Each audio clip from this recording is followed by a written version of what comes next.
Hello community, so great that you are back. Yes, finally we're talking about multi-agent and make our multi-agent AI more intelligent, no? And you said, hey, what about a MARL context protocol, MCP, and what about A2A, agent-to-agent protocol? You haven't talked about this in more than a week. And I said, okay, there's a brand new paper we have about multi-agent RFT. So let's examine this and let's build it here, because you have built here MCP server client architecture all over the internet. You know everything about it. And now you want to make them more intelligent. Let's start. Now, you know reinforcement learning. We looked at this now a complete week here. We talked about here the trust region policy optimization, the PPO, the DPO, the DPO. We talked about DAPO. We talked about VAPO. We talked about all and every Dr. GRPO modification of the algorithm. So we are expert in reinforcement learning. And guess what? In my last video, I showed you here reinforcement learning and test time scaling. So we are great. But you know, there's one fact I tried to hide from you, because I was ashamed of the fact that I have seen a technical term I didn't understand immediately. And this technical term was RFT, reinforcement fine-tuning. And I first encountered this term about 3 months ago with OpenAI. And they said, hey, reinforcement fine-tuning. Reinforcement fine-tuning is a new model customization technique of OpenAI that enables customers to create expert models. Now, it turned out at this time, I built my own models. I didn't pay OpenAI to become here one of this, as they call it here, a small group of alpha user. I was always a non-alpha user, you know. I built my own stuff. I didn't pay. So I didn't have access to the reinforcement fine-tuning. And I understand that this is here a proprietary, a closed thing here from OpenAI. But now, today was the time I said, hey, now I'm gonna break free. I break this box of Pandora. I want to know what is reinforcement fine-tuning.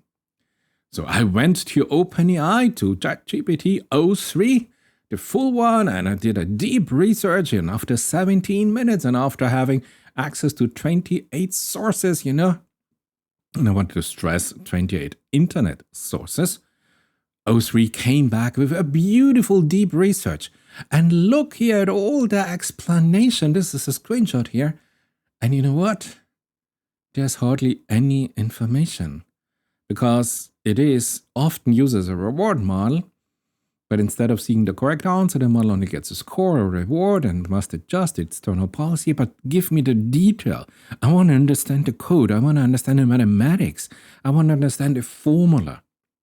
And they say, because we call it fine-tuning, typically the model is not learning from scratch. And I said, great, so RFT then fine-tunes. And I said, why you call it then reinforcement fine-tuning? If we have now, do we have no rewards? Yeah, we have higher reward system. So you know what happened when I looked at the sources? Those internet sources were from people who really had all the best intentions, you know? But maybe they did not have the knowledge to explain it. And maybe I found some internet sources that were right next to, hey, how to make $5,000 a week if you just use this AI prompt. And then they explained here reinforcement learning and reinforcement fine-tuning. And you see exactly the quality. And because there was not here by OpenAI a real research article, the complete deep research of 03 failed. And I thought, my goodness, so the next gen of AI will be trained exactly on this BS. Because we have sources from the internet, if the AI 03 doesn't know it, or if OpenAI does not provide 03 with its internal OpenAI documentation. And it's okay, they want to keep it secret, great. But what I get back from a deep research is BS. I can't use this. There's no explanation, because the internet sources are not what I would expect. So you see, suddenly this was another twist here to this, and I wanted to show you this. And today is the last day that I really now delete all my OpenAI accounts. I stop paying even the smallest amount. And he has now from other AI systems, SFT, reinforcement learning, and then RFT. It bridges the world in an area of large pre-trained models. Yeah, but what is it? Or, yeah, conceptually it is framed as a fine-tuning, but the policy are constrained and actually it is reinforcement learning. And I say, okay, but what is it? Now, it is implicit in supervised loss and supervised fine-tuning, and it is explicit in advanced reinforcement learning. So you see, if you have those sources on the internet that the AI is learning from, this is what I get back. And I was not happy, and I was not satisfied with the performance of OpenAI. I mean, the company who really offers this to customers, to paying customers, but not to the open source community. So I went to arxiv and I searched and I found, yeah, there is it, reasoning with reinforced fine-tuning by ByteDance Research. They did it here in December 2024. Yeah, it would fit here from the date. And then I noticed, hey, wait a minute, they are talking about reinforced fine-tuning. But I was looking for reinforcement fine-tuning. So this is something that was also invented at the same time. And almost the same wording, but it is not what I was looking for. So I went to OpenAI, and yeah, there's a research program, no? And they're expanding here the research proposal here, the fine-tuning program to enable developers. But unfortunately, I was not one of the lucky one who was able, because I've paid for the services here. Oh, I don't know what. There was nothing for me, no knowledge that they shared. So I was searching, and it took me more than an hour, and please learn from my mistake, because finally, I went here to Google Studio here, and there it was. Simple. Look, make it a little bit bigger. For the PPO and GRPO here, Kullback-Leibler divergence calculated between the new policy pi sub theta being optimized and the policy from the previous iteration, the pi sub old. Exactly. But now RFT does it different. It's calculated between the new policy pi sub theta being optimized and the initial fixed pre-trained supervised fine-tuned reference policy pi 0. Just one sentence. And all the knowledge falls into place. Everything I know is now like a Tetris puzzle. It comes down and says, yes, fit, perfect. Yes, this is it. I just needed this sentence here. And it took me an hour to get it. And you know what? I got it here from Gemini 2.5 Pro. This is free. So I said, why should I pay for OpenAI? So just to give you here, and this is a new part of the video I was not planning. If you're really looking here for AI research, Google offering here a free resource that is better than a resource I pay OpenAI for. Because maybe Google is in search so much better, the search engine itself for its AI, than what OpenAI is using. I don't know if it's still using Bing here or whatever. So I said, what a beautiful explanation. They even then put it here, verification summary. So PPO and GRPO, Kullback-Leibler divergence regularizes the step size between the iterations for the learning stability. And in RFT, the Kullback-Leibler divergence regularizes the distance from the original model over the entire tuning process for the knowledge preservation and preventing divergence. And everything was clear. Everything was just beautiful. If you're new to a little bit of AI math, never mind, I have a particular video for you. And I explain here the good old PPO, look, it's so simple. You have some expectation, you calculate the advantage, you have the expectation of the advantage term, this is the policy improvement term. We have the Kullback-Leibler divergence that is asymmetric from its core, and we have pi sub old and we have pi sub theta, and this is all there is to it. So if you got it, it is easy. You understand everything that builds upon of this. So let's have here a spark of genius if we move finally. And you know what? Now the video starts, because now my blind spot is erased. Finally. I'm glad I did it. I'm happy I did it. I invested here an hour of my work, but finally, the only term I was not really sure about. Yes. So please, Learn from my mistake. Don't postpone to learn something because it will bite you in the you-know-what. So here we are. And now I have to update my knowledge. You know, pre-training, continuous pre-training, supervised fine-tuning. And now this reinforcement learning has now 2 parts. And yes, I absolutely decided, because we operate here with a reward function that comes back, that it operates under the reinforcement learning regime. So we have reinforcement learning with our GRPO, DPO, and we have reinforcement fine-tuning that lives here on the bridge between the 2 worlds. No, that is definitely here a reinforcement methodology where our P0 remains fixed as an anchor point. And in the classical reinforcement learning, we have a PyO that changes every iteration. It's so easy if you know it. My goodness. So, Kullback-Leibler divergence calculator. Yeah, everything is clear, huh? Now we say, yes, this is beautiful. Let me give you a very simple explanation, then we go to the multi-agents, because you will see you will understand multi-agent immediately. So, Pi0 here from the supervised fine-tune model is now here our blue spot. You know, this is the performance of our supervised fine-tune model. We have trained this language model, vision language model, whatever we have, for a particular task. And this model is now good at this task. And now if we bring it in to a multi-agent system, you don't want that the multi-agent learning happens to destroy here any knowledge of my supervised fine-tuning. This should be preserved, absolutely. Maybe you bought this system, maybe it was expensive, maybe you trained it here for days and days or weeks. You want this system to stay intact and just deviate or increase its knowledge a little bit around this core, the nucleus.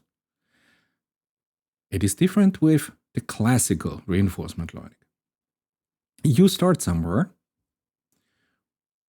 pi sub old, and then for every iteration, imagine this blue spot walks for every iteration higher, higher, somewhere else, far away, real far away, real far away, and then we have it.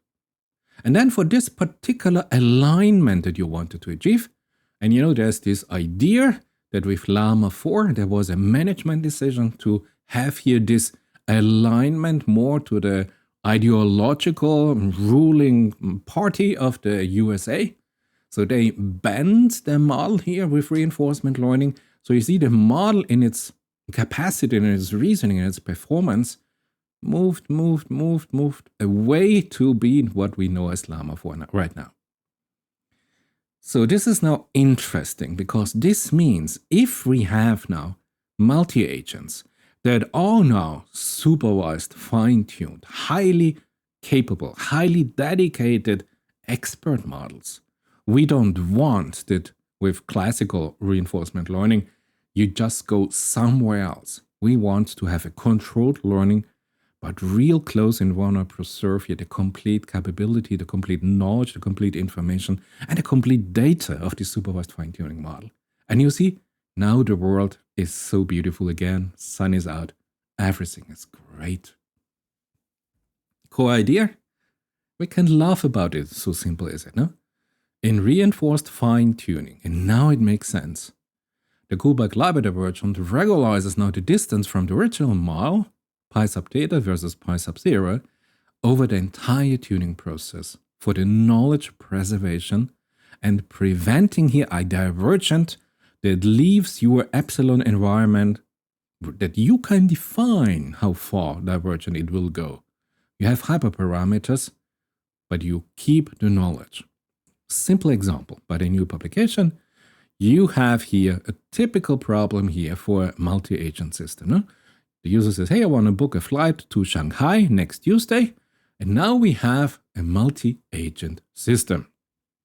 Now, in the easiest case, now if you know nothing, you know you have the boss, the orchestration agent, no? Or the central intelligent agents, or whatever you want to call it, the boss.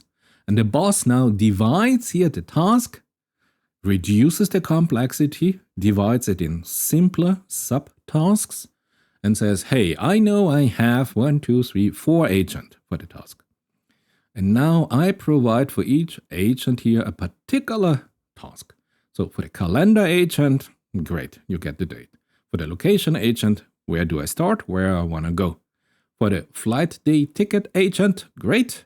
And if you're really a professional, you have a debug or reflection agent just to make sure that everything works. You double check the result. Great. Now, if you start new, you can go with reinforcement learning or MARL, multi-agent reinforcement learning. Great.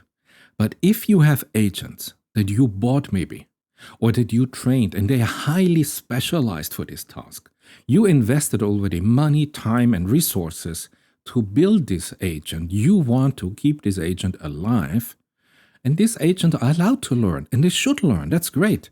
But you allow them to learn here in an epsilon environment here and not somewhere else. So you restrict the optimized learning size. You can move away, but you stay within this area of knowledge. You don't forget your capabilities. And you do this for all of them. And that's it. This is it. This is the current state of multi-agent system if we apply reinforcement fine-tuning. Simple. You see, I just needed one sentence to finally close the loop. But you were here for a video, so let's do it. Let's have a little bit of fun. So here we are, multi-agent reinforcement fine-tuning, MARFT, beautiful acronym. So what we have? We have a simple formalism capturing here an asynchronous agent interaction via a dependency function. Here you define, very easy, hey, the calendar agent is dependent on the, the location agent is dependent on the calendar agent, because at first you have to know at what time, where you will be at this time, and then the location agent says, okay, at this time and at Tuesday I will be in London, in Paris, in whatever, Buenos Aires, and then I can fly somewhere else. So you have dependencies, and you define these dependencies here with a simple dependency function. And of course, you know, if you have seen my other videos, that we are talking here a partially observable Markov decision process if we talk about multi-agent reinforcement learning. So each agent policy is now fine-tuned using here, and we can go in RFT with a typical PPO style, or you go with a GRPO style update, whatever you like, with a Kullback-Leibler constraint to the original language model, to our expert agent model, preserving here the linguistic quality while improving the task behavior, because the date and time agent must somehow coordinate here with the flight agent, with the location agent, and with the whatever agent. Great.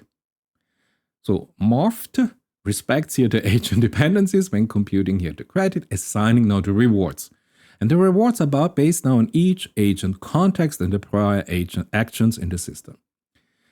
And now comes a complexity where I tell you this is still an experimental new paper.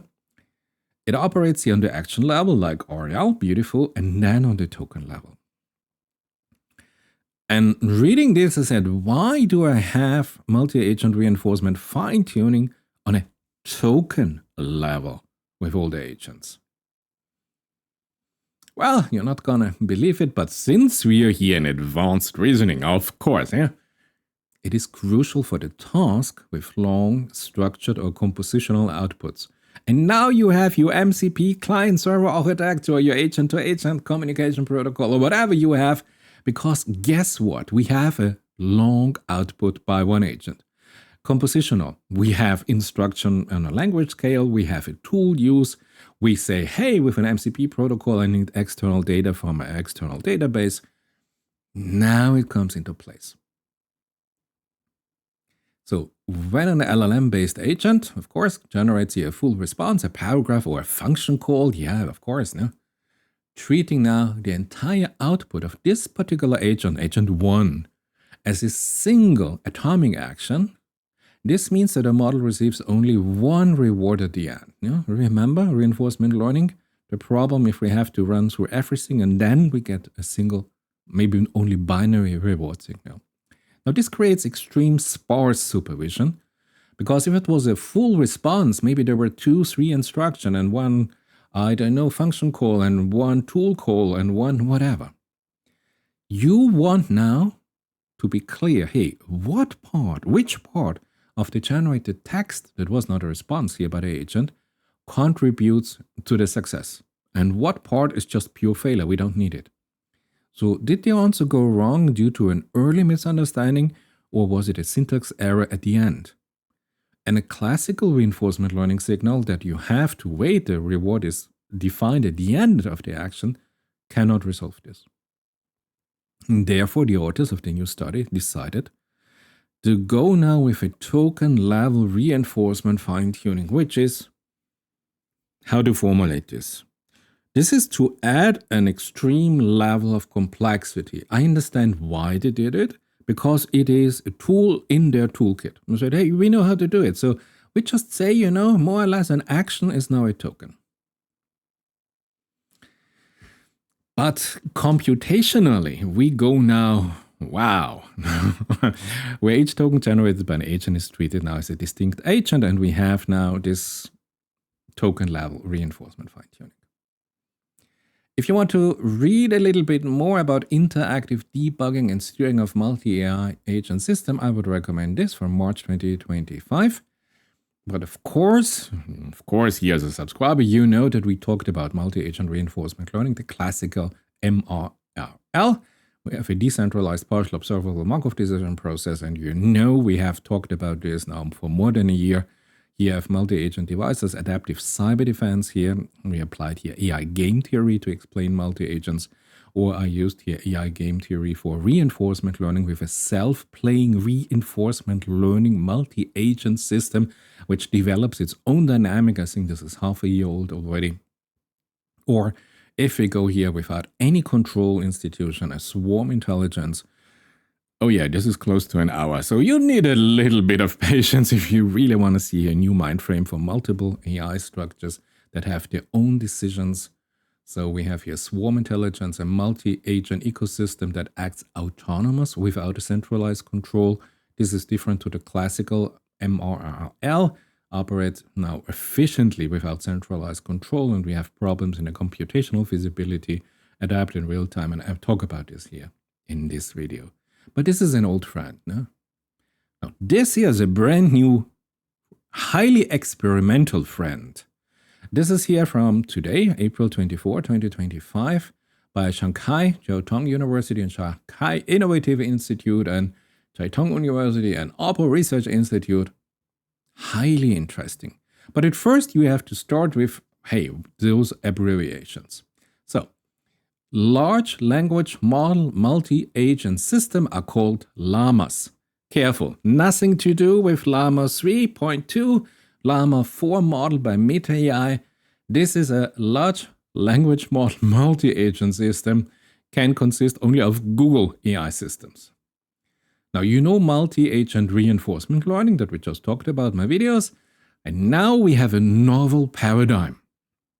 They introduce in this paper now a multi-agent reinforcement fine-tuning methodology. And you know what? At the beginning of the video, we cracked open the code. What is a reinforcement fine-tuning? And now this is just implemented in a multi-agent environment. So, piece of cake for us. It's sometimes so beautiful. Parameter sharing, of course, is a critical consideration in a multi-AI agent system, especially in a traditional mold where we have a synchronous. Here we have a non-synchronous approach. Agents share here, if you want to understand here very roughly the system.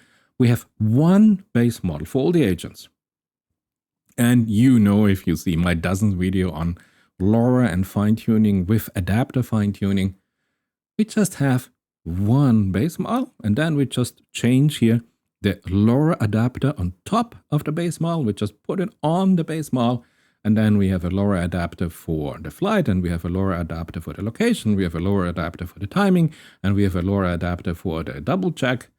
And great. So for the task-specific role, we just have a fully fine-tuned LoRa adapter structure and an inherent the base model, so this makes it cheaper and simpler to run.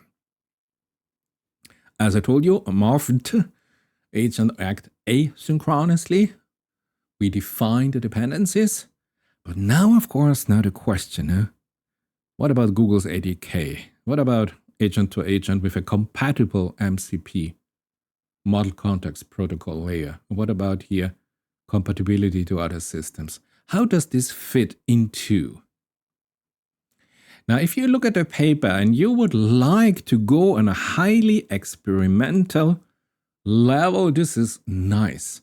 They treat here every token now as an action, and they have to modify the equation because now it gets a little bit complicated.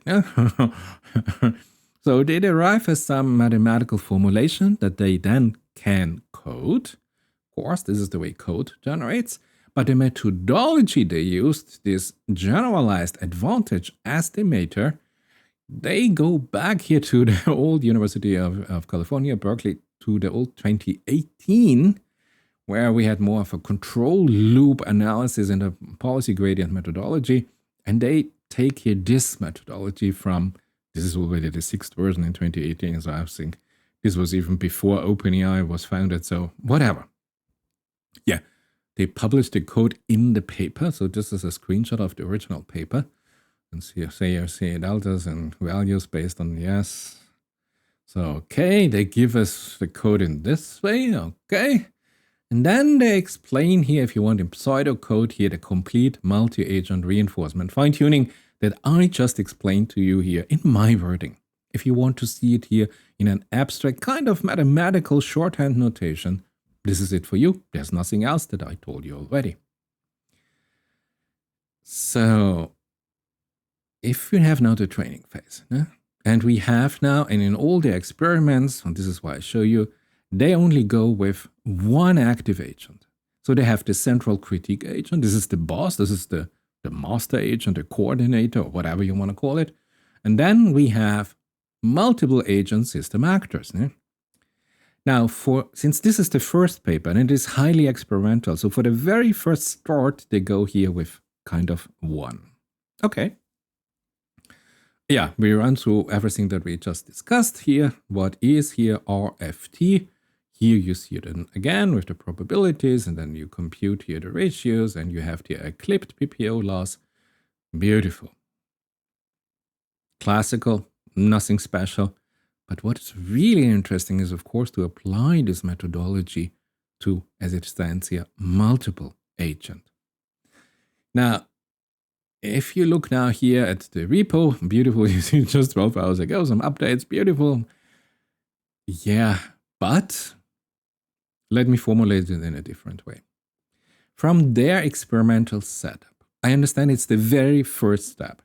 So they say we focus here on mathematics, beautiful, we have the reward system, beautiful, we have a binary reward system, where you might say, okay, this might mask some communication quality, especially if you go here to multi-agent system. A binary reward system is not the optimal solution, but okay. And they use here a 3B model here, which is also not really for a higher complexity, multi-step reasoning. I'm not really happy with the size, but I understand this smaller size is easier to fine-tune, easier to reinforcement fine-tune. So this is, of course, the cost question that they had to answer here. But, and this is my main point, the llamas here solve math problems in a one-step style. So this is something, if you have multiple agents, just to go for, in our time, for a one-step solution, doesn't make me happy. Let me formulate it this way. It doesn't make me happy. But they say, now just to be transparent, they understand it at the beginning. And they say, our next experiment, our future experiment to explore here the robustness of MARFT is a multi-step MARFT. And also to provide mathematical benchmark. Expand experiments and really show benchmarks. I think this would help so much if you have a multi-step MARFT benchmark. You see the quality combined to the classical multi-agent reinforcement learning. Plus also for coding. I think for a lot of you, the coding performance is essential. So if you provide some benchmark here on coding performance on multi-step, or in general on agentic task, please choose whatever you like. You can go with RAG systems, but give me some data, some performance data, that I can get a feeling as a user, where am I in the development process? Of course, they at the university, they know where they are, But hey, share it, please, with your potential clients. And then they say, yeah, we would like to go in the further experiment to an agent population then of more than 2, maybe 4 agents. So we have 1 boss and maybe 3 operational agents here, or even with 6 agents. Wow, this is what I'm dreaming of. Now to explore here really the potential here in handling larger and more complex multi-agent, multi-step MARFT scenarios where we have really agentic tasks. This is currently missing because it is the very first experimental prototype. I get it. But this means, should I recommend this to you? Well, if you are a die-hard expert on multi-agent system and you want to say, I want to spend now a day or multiple days trying to make this work, exploring this, maybe develop it even further yourself, go for it. If you say, I'm interested in a solution that has at least had some benchmark data, so I get a feeling, where is this system compared to the other operational system, maybe wait some weeks, some months, the next publication. Now the authors, I want to close here my video with the original word of the author. This is the quotation. So by leveraging here RFT, MARFT enables here efficient decomposition of complex instruction. I showed you here the example of booking a flight here with a multi-agent system into executable subtasks for our agents, distributing them among specialized agents. And these are now supervised fine-tune agents that you don't have to start to train them, but you have highly specialized agents that are really good in their job. And now you go with RFT. Now I understand why. And this allows heterogeneous LLM-based agents to contribute their unique intelligence, since they're already supervised fine-tuned, while dynamically in the group of agents sharing goals, negotiating strategy. And this would be great. And then they tell us, but the real problem is here, optimizing here both individual policies and the collective system performance. For this, they would need here efficient coordination, adaptability, and communication protocols. And they say, well, we have currently a lack of an established MARFT framework. It doesn't exist. We are so highly experimental. So depends what you are looking for. And they say, we have really a problem with a lack of a unified communication protocol. And they themselves say, yeah, we have, beautiful. Now we have MCP, MARL context protocol, agent to agent by Google, and this is by Anthropic. And they say, but we have now to somehow come to a standard so we can further develop the system and have a standard communication protocol. And I know you might say, hey, MCP is simply here for tool use, no external databases, and A2A is here an agent to agent, but the border between them are rather fluid, So for a certain application, I can even imagine an MCP protocol of a very particular limited part of agents, and an agent-to-agent protocol. If I make my tool more intelligent, it could be all agent-to-agent protocols. So you see, there's a lot of work to be done on this side of this interconnect protocol between agent, their tool use, their advanced intelligence, and so on. So, however, this will integrate now in the work by Google, and Google told us, hey, our agent development kit, we are now continuously developing ADK itself. We will get, you as a user will get new options, new possibilities, new functionalities with our ADK. So now is the question, how will these new developments fall into place with these new multi-agent ideas? So there's a lot of research going on. This is really boiling hot, the topic now. But we need somehow to come to a, I don't want to say a final standardization, but let's say we go now for Google, or yeah, you see, is Anthropic really there in the ecosystem to provide everything? Yeah, we run into a lot of different questions. So yeah, currently we lack a unified and efficient communication pipeline. And if the creator of multi-agent system tell you this, you have a feeling there's a lot of work to be done here, especially if you want to have a more intelligent multi-AI agent system for the jobs. Okay, I think this is it for today. Just wanted to give you a very short introduction here, was just published today. Multi-agent reinforcement fine-tuning. I personally have a good day because now I can explain to you what RFT is, where it belongs to. I updated here my, if you want, procedure sheet. I can tell you the complexity of this methodology is really high, especially if you regard now single token as action in a reinforcement learning scheme. It is highly experimental. We have currently no benchmark for multi-step or more than 2 agent systems. So my current recommendation, wait a little bit, try to understand it. I've given you here the main theory, the main new idea. If this is really the final system, I would doubt it. I think there is a more elegant solution coming up real soon. But as always, it is fascinating to see what is happening and how AI changes from day to day. If you find it interesting, hey, why not subscribe, and I see you in my next video.